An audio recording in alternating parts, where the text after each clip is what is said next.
রাজধানী সহ দেশের বিভিন্ন অঞ্চলে বজ্রসহ বৃষ্টির পাশাপাশি সারা দেশের কোথাও কোথাও মাঝারি ধরনের ভারী থেকে অতি ভারী বর্ষণের পূর্বাভাস দিয়েছে আবহাওয়া অধিদপ্তর। এর মধ্যে সকাল থেকে রাজধানীতে গুঁড়ি গুঁড়ি বৃষ্টি হচ্ছে। আবহাওয়া অধিদপ্তর সংস্থাটি জানিয়েছে, লঘুচাপের বর্ধিতাংশ পশ্চিমবঙ্গ থেকে বাংলাদেশের দক্ষিণ পশ্চিমাঞ্চল হয়ে উত্তর পশ্চিম বঙ্গোপসাগর পর্যন্ত বিস্তৃত রয়েছে।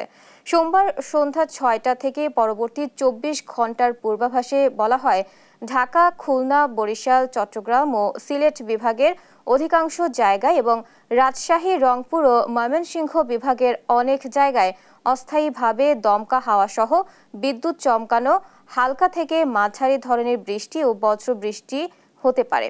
সেই সাথে সারা দেশের কোথাও কোথাও মাঝারি ধরনের ভারী থেকে অতি ভারী বর্ষণ হতে পারে।